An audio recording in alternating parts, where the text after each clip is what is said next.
Another trio of forwards to dissect for season grades. Wyatt Johnston had a career regular season, but the playoffs were a different story. Jason Robertson continues to produce, but always leaves us wanting more. And the player on the biggest hot seat of all, Mason Marchment.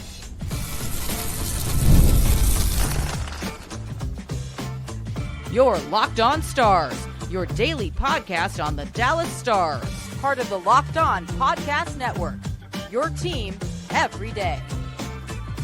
Howdy, Stars fans. I'm Joey Erickson, former producer of 105 Through the Fan. Please be sure to subscribe. We are free and available wherever you get your podcasts and on YouTube. And as always, thank you so much for making us a part of your day and making us your first listen. Welcome back to another episode of Season Grades here on Locked On Stars, part of the Locked On Podcast Network, your team every single day. And today we're taking a look at Wyatt Johnston, Jason Robertson, and Mason Marchment. I'll dedicate a segment to each. And at the end, I'll give my letter grade for each of these respective players. And as always, please play along with me in the comments below. I want to see your letter grade, see if we are far away from one another, or maybe we align on how we feel about some of these players' seasons. So we'll dive right in to Wyatt Johnston. It's hard to believe that he's still just 22 years of age when he jumped on the scene just a few years ago, but he played all 82 games for the third straight season of his career and recorded career highs in goals, assists, and points.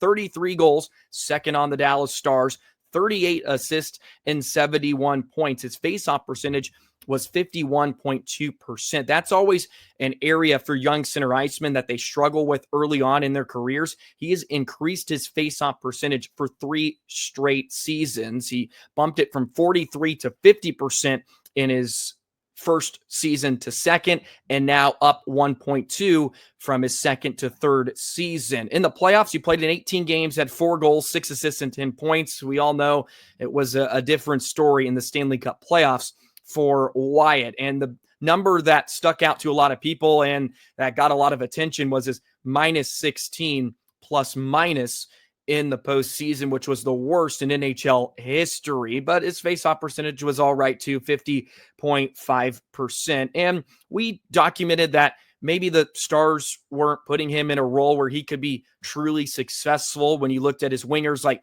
Jamie Benn and Evgeny Dodonov. But weirdly enough, when you go back and look at some of the expected goals numbers, Jamie Benn was actually second on the Dallas Stars in the postseason, which I find that really hard to believe. But hey, those are the numbers. At 5-on-5, he was behind Mikko Rantanen, ahead of Duchesne, Sagan, Marchment, and some others. Johnson was 8th at 5-on-5 in the postseason at 2.6, but he did lead the Stars in the regular season with 16.06 expected goals. And as I mentioned, he fell to 8th in the postseason. So during the regular season, he had a fantastic year. As we all know, he continues to grow offensively, continues to grow defensively. His plus offensive rating was 10.8 via Hockey Stat Cards. His defensive rating was minus 1.6 for a net rating of 9.2. Got off to a pretty slow start this season as well, as many Stars did. That just seems to be a theme with this year's Dallas Stars team. Only had 3 goals in his first 22 games and ended up finishing with 33. Got on a really, really strong run from December into January a bit. Had a very, very strong month of March as well, as the Stars really ended up winning a lot of games and started to kind of click in the month of March before it sort of sunk in the month of April. But Johnston continues to grow, and as we expected, had a really, really strong regular season. He was one that we talked about a lot coming into the year, of someone that could really elevate his play, continue to develop into an elite two-way center iceman. He's not quite there yet at 22 years of age, but there's a lot of really good signs. This is a really good foundation for a young center who I think eventually is going to become the number 1 center of the Dallas Stars. And I think a lot of Stars fans out there think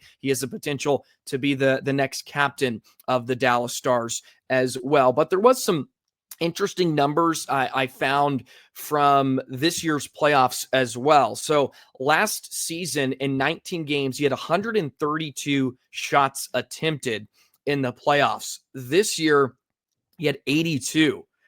just 82 shots attempted, went from 132 down to 82 in the postseason this year. That was something that really, really stuck out to me just because we were looking for more offense. 10 points in 18 games is not horrific by any stretch of the imagination, but his 4 goals had some big ones. Of course, he had the game winner in game 7, but he only had 1 goal between the second and third round this year. In the second round in the Western Conference Final, just 1 goal in those 11 games. So he really struggled to find the back of the net. He did a lot of his damage in that first series, and we touched on this with a few other guys yesterday, like Tyler Seguin and Rope Hintz. Go back to yesterday's episode to get your season grades on those trio of players. But Mikko's performance kind of overshadowed a lot of other Stars' performances in that series. And Wyatt Johnston had a strong 7-game series against Colorado. He had 3 goals, and he ended up with 4 assists for 7 points. Of course, his plus-minus record was not very good. You could do that with a lot of other Stars, though. I think it was really telling when you looked at the overall plus-minus record. I can't remember off the top of my head, but after that first-round series, I think if you combine the sum of each plus-minus of all the Stars, it was like a minus 17. And somehow they got out of there with the victory over Colorado because they scored timely goals. And that's where Wyatt Johnston really thrived in the first round. He scored some timely goals for the Stars, and that's just something he sort of had a knack for. I go back to a couple years ago when he, or just last season, when he had the overtime goal in game 3 against Vegas when Dallas went down 2-0 in that first round series. He's a knack just scoring some really big time goals for the Dallas Stars, some memorable ones, of course. Another phenomenal game 7 performance, right? Became one of the youngest players to score in all these game 7s that he has competed in. And he came up in the big moment once again in game 7 against Colorado. But after that, just really, really quiet. He had 2 points in game 5 in the 6-3 loss to Edmonton. But you look at that 11-game stretch from the Winnipeg series to Edmonton, just a goal and 2 points, or 2 assists, just a whole lot of nothing from Wyatt Johnston. And I think there's a few factors to that.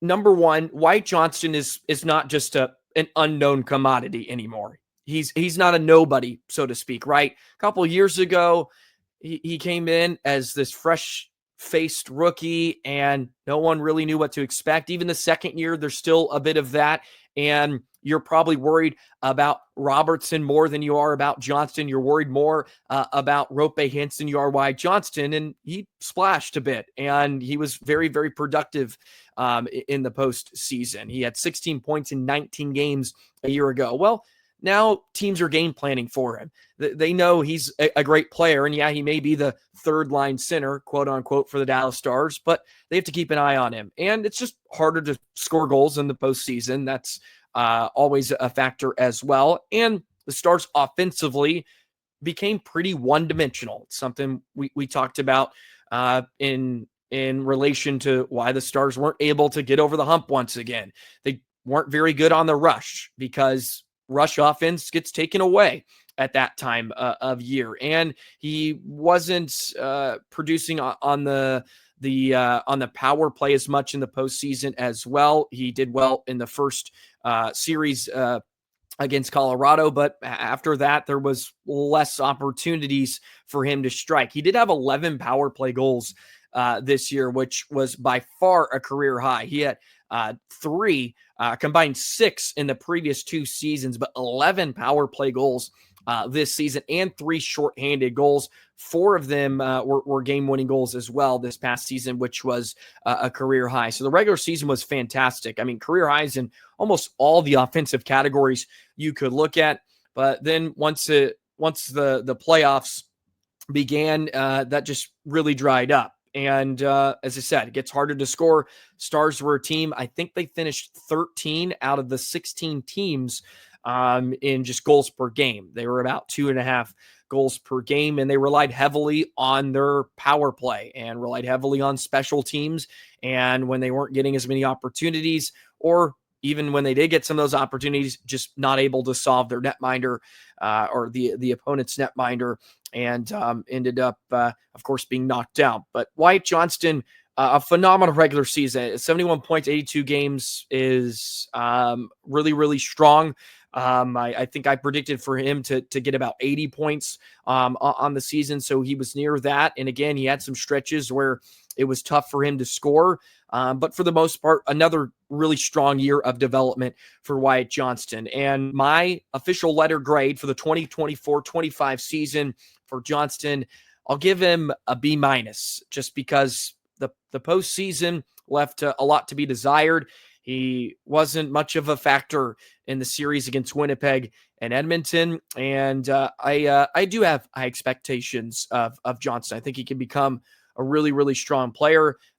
Maybe I'm not giving him enough credit for doing what he did with some of his line mates. They just really couldn't find anything to click. But for the most part, they couldn't find anything to click outside of the Rantanen line for much of the postseason. It just came in spurts. We saw it in flashes. And that's sort of the Dallas Stars season summed up. It was flashes, but not a lot of extended consistency with a lot of individuals this season. But a B- will be my official letter grade for Wyatt Johnston. Let's move on to a man that has had his name in the news quite a bit, Jason Robertson, a potential trade candidate. But let's break down his season. 80 points, not too bad for what you consider a down season for Jason Robertson. We'll do that in just a moment.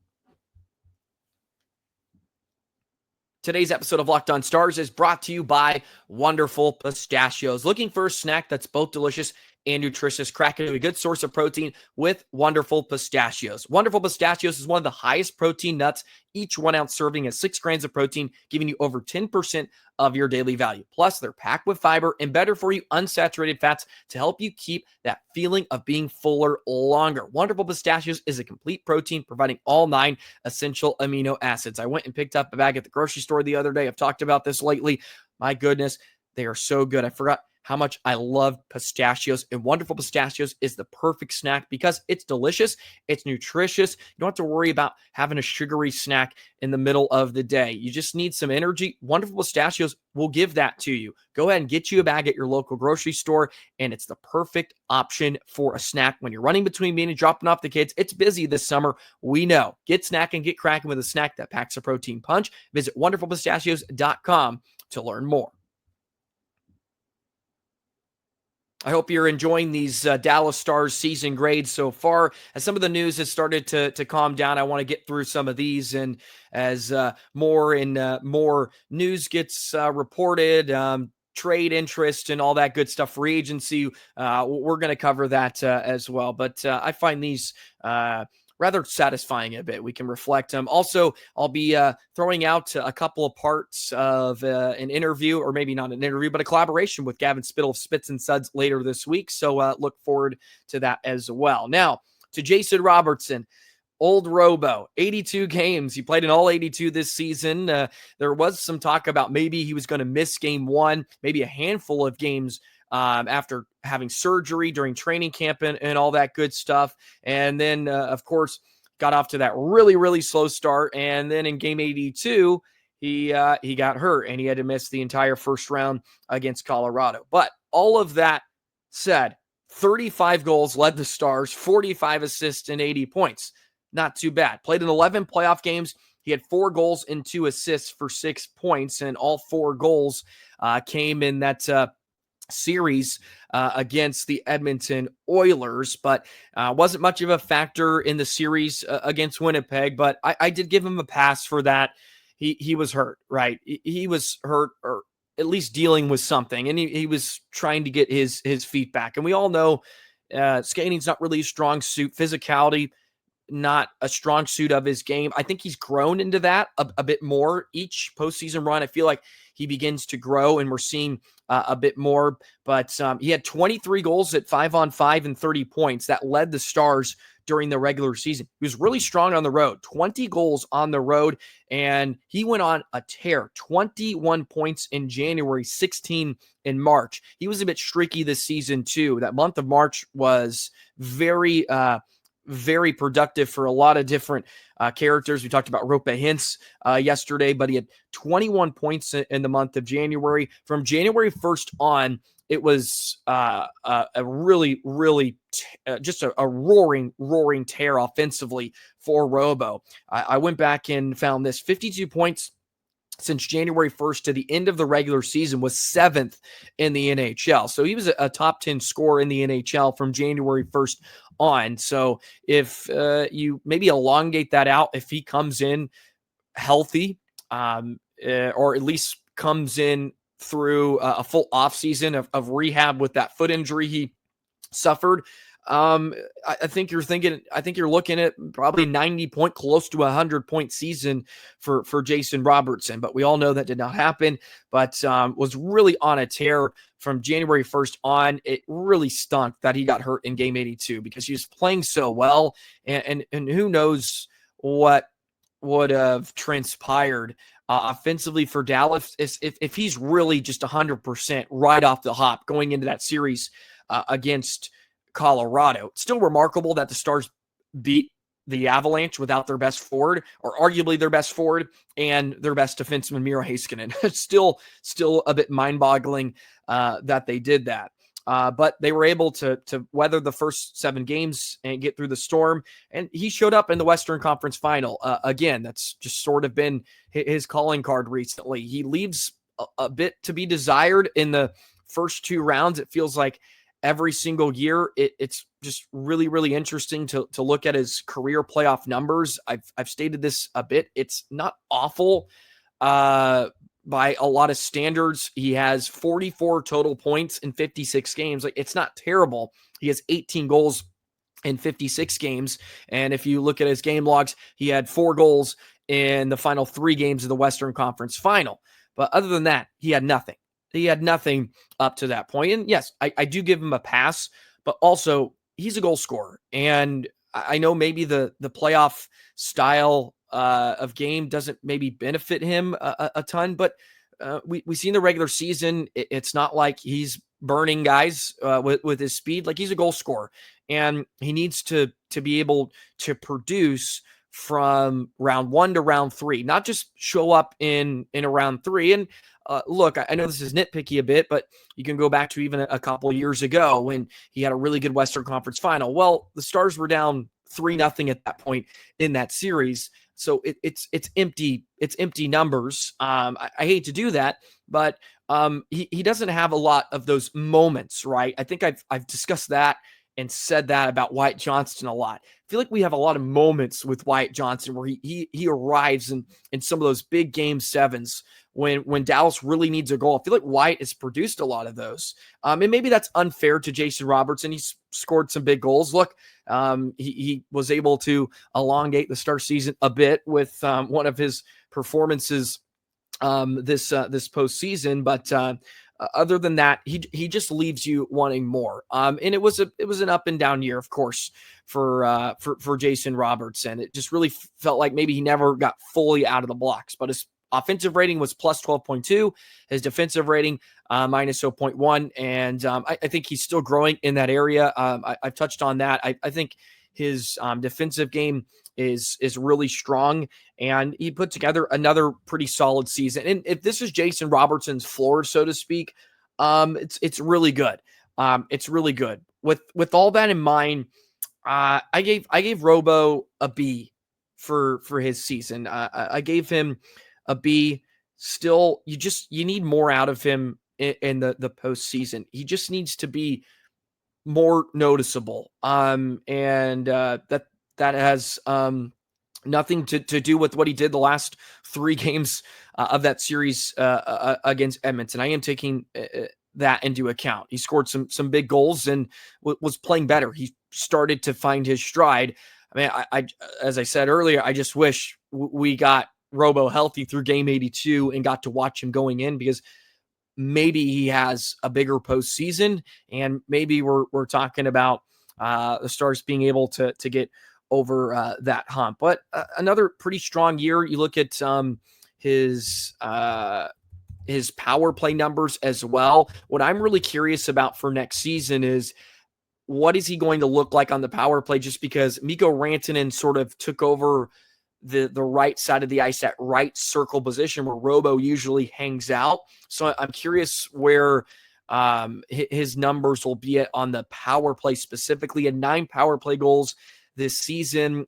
His career high is 13, which he did back in 22 and 23. He had 10 power play assists, which was a pretty large decrease from a couple seasons ago. But you also have to take into account the Stars' power play was awful for the first 4 months of the season. It was atrocious. I remember after every game we're talking about special teams and Steve Spott needs to be gone. Right? That was a really, really tough time. That power play was just so bad. They were so bad. So I think some of those numbers are reflected in that, but I'll give Robertson a B. I just feel like I can't put him in the A category for what we saw. And for the first 3 months too, we're talking about, okay, Robo, we know you had to try to get back your try to get back to your game in the first, month and a half, 2 months of the season coming off the surgery,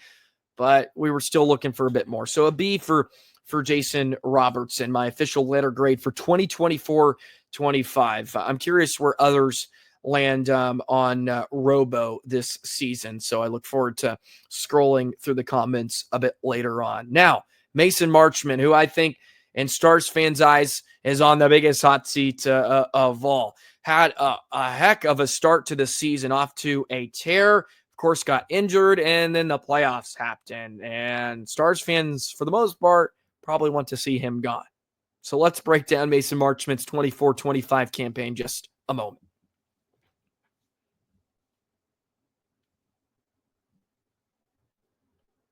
Alrighty, y'all know I've always had a soft spot for Mason Marchment. I remember that first season of Mason Marchment after he signed in Dallas, 31 points in 68 games. Man, people were not happy. But then he had a strong season, 53 points in 81 games back in 23-24, and had a strong playoff run for the most part, 5 points and 3 goals in 13 games. And then had a really, really great start to 24-25. He had 22 goals this season, 25 assists, and 47 points in 62 games. He would have smashed career highs in all offensive categories if he stayed healthy, but he took that puck to the face in December, on December 27th against Minnesota. Then he was out until February 2nd. Oh, that's just almost PTSD for a lot of Stars fans too. Thinking about the amount of pucks that hit faces this season. My Lord, was just incredible, really. I don't know what it was, but I don't know if there was magnets in the face of all these Stars players, but they couldn't catch a break. Played in 18 playoff games, just a goal, 4 assists, and 5 points. But what really hurt him was 18 penalty minutes in the postseason, and that was tied for most in the playoffs. Liam Bichsel, I think, had 18 as well. He was tied with Bichsel. And I don't think it helped him too. I think a lot of the penalties he took came back to hurt Dallas. I think they got scored on quite a bit when he was in the box. It was a bit of a different story with Jamie Benn. It was about, I think, 14, 16 penalty minutes. But Stars were able to buckle down and kill off a lot of those penalties. That wasn't always the case for Mason Marchment. And his playoff run just left a sour taste in a lot of people's mouths, including mine. He was just a bit lost at times, and we know, you're going to have to live with some penalties with Mason Marchment. We get that, but it's sort of the penalties where it just felt like his brain was turned off, right? Just the bonehead mistakes that he was making. The bonehead penalties he was taking is what rubbed a lot of people the wrong way.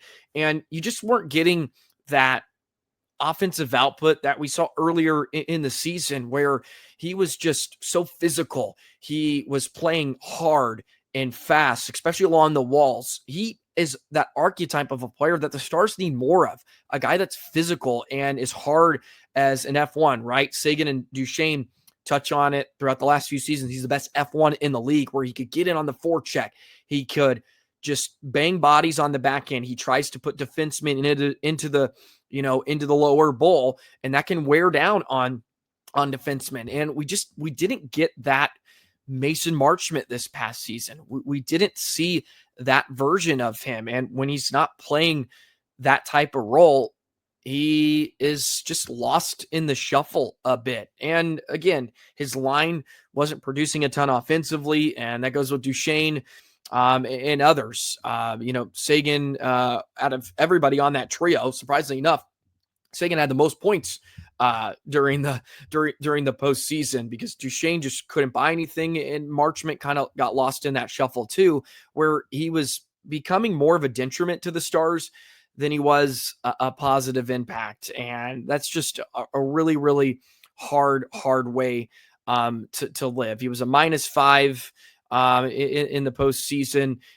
It was interesting to just take a look at his hit numbers. Y'all know I don't love hit numbers are so subjective a lot too. But in 23-24, he had 52 hits during the regular season or during the postseason. It actually went up to 70 in this year, but he played in 5 more games. So if you average out, if Marchment, who missed some time in the playoffs, had played fully the 19 games they played, he would have been well over 70 hits. And I think that really just describes what we were missing from Marchment in a lot of ways. He was playing less this postseason than he did a year ago. He's playing just over 15 minutes. It was almost a minute less. But he played a bit more during the regular season. 15 minutes and 20 seconds was his average ice time. It's about where he's lived at in his career. Had 5 power play goals, did have 4 game-winning goals, which was a career high during the regular season. It stunk that he had to miss a large chunk of January, because, as I said, he would have smashed some career highs if he was healthy the entire year. 6.0 offensive rating, plus 6.0, a -3.9 defensive rating for a net rating of +2.1. That, of course, is via hockey stat cards. But the version of Mason Marchment the Stars needed in the postseason just really never showed up. The bad parts, the weaknesses, the penalty minutes, just the unnecessary penalties, unnecessary flailing around, flopping, so to speak, was really the standout of his play, for a bad reason, right? He stood out in a lot of wrong ways in the playoffs. So I'm giving Mason Marchment a C for this season. That's the lowest grade I've given out, but I'm giving him a C. And yeah, a lot of that has to do with the postseason, because he should thrive in that style of hockey. He should thrive in the tight quarters, the closely contested battles. We didn't really see that, and had a really strong regular season, of course, but I'm giving him a C. I just feel like I can't give him like a B, which I feel like I am kind of handing out to just average years for some of these players. So a C for Marchment.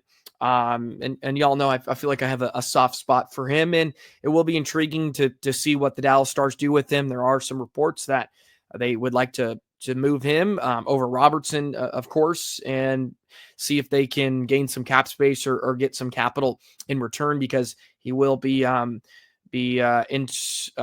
the final year of his contract at $4.5 million. He has a no team trade clause, by the way, or 10-team no trade clause, so he will have some say if the Stars do move him. So that'll wrap up today's episode of Season Grades. Johnston, Robertson, and Marchment, as we've gotten through 6 forwards. We'll start with the forwards, and then we'll get to some defensemen and go for there. I'm going to try to do every single player, dedicate a segment to each. As we get down the totem pole, so to speak, I may group some guys together, but think we're off to a pretty decent start. Let me know your letter grades. Play along with me, of course, in the comments below. Please hit that notification bell. Subscribe as well. Never miss an episode of Locked On Stars. Appreciate all of you wonderful Stars fans that are tuning in every single day. The numbers on recent episodes have been fantastic. They've even surprised me a bit. So, and that's really a shout out to all of you guys that are craving Stars content. And there's so many options out there now, which is awesome. And I appreciate those of you that continue to come back here and support Locked On Stars. It's been a lot of fun and a lot more off-season content coming your way. Have a great rest of your day, Stars fans. Enjoy your Tuesday. On Wednesday, I will start a little vacation thing. So I have some episodes I've kind of pre-planned or pre-recorded before I left. So you'll be seeing some of those. So don't worry, there will be episodes out and a conversation with Gavin Spittle of Spits and Suds a bit later on this week. So enjoy those. And we'll see you on the next episode of Locked On Stars.